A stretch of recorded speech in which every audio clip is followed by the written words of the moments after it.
Last year's Sony A1 series OLED TV was widely acknowledged as one of the best, if not the best, TVs launched in 2017, and that's quite impressive since the A1 was Sony's first proper consumer OLED TV. Now its epic hardware has found its way into the A8F series, launched at CES 2018. The £2,800 A1 is still the flagship model, but Sony says the A8F sits just underneath it in the OLED lineup. Like the A1, the A8F is also available in 55 and 65-inch variants. The A1 also has a 77-inch version globally. As yet there's no Sony A8F UK price or release date. The A8F follows the same one-slate design as the A1, but there's now an aluminium stand, Sony, pedestal, underneath the screen. The A1 featured an angled stand at the rear that meant it wasn't upright unless it was wall-mounted. Because of the picture frame-like stand, the A1's footprint is more significant.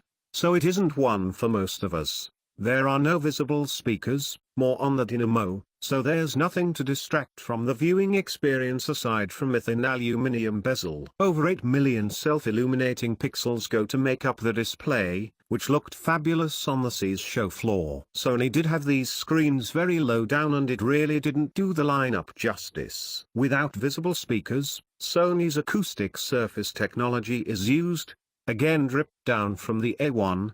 This means the entire screen is one big speaker for high-frequency sound. Yes, it does vibrate the whole screen thanks to actuators on the back of the panel. But no, don't worry, you can't see any impact on the picture. It's quite incredible tech, which we witnessed it on the A1 last year and now on the A8F on the show floor at CES. Sony says it's especially good for dialogue because sound comes directly from where you see the person speaking. But while there are some TVs where you feel like the sound is coming from the rear, this doesn't tend to be an issue on flagship models. There's a subwoofer on the back, which provides the low-frequency sound, as well as built-in cable management, so the rear of the display looks suitably classy, although a little less distinctive than the A1. Also on the rear there's built-in cable management, so you won't have cable edging going on, while there are 4 HDMI and 3 USB inputs for all your devices. Like the A1 and there's HD9 LCD, don't get us started on Sony's nomenclature. The A8F also boasts the X1 Extreme processor. Interestingly, Sony also showcased a new X1 Ultimate processor, a new successor chip that's 2 times as powerful as the Extreme and can support 8K and higher frame rates. It can also support higher levels of brightness, and Sony showcased a demo of the processor at 10,000 nits of peak brightness. That's many times as bright as today's TVs, even though you wouldn't need that level of luminance across the whole display, and, even then, it might only be a short period. HDR10, HLG and Dolby Vision are the 3 supported HDR formats. As with other Sony TVs, there's Android TV and Chromecast built in. There's voice control.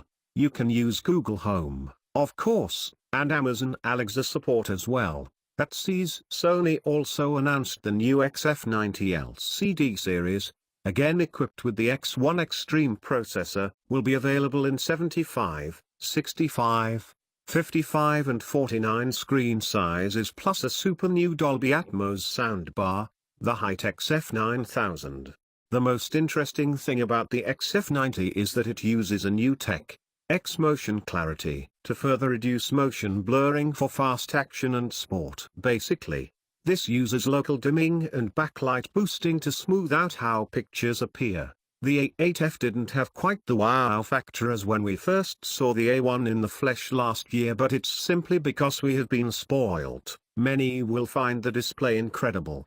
We can't wait to see what it's like under full review conditions. After all, the problem is that you can only judge a TV at a trade show with the stock footage that the manufacturer is showing you rather than the footage that they choose to have on loop.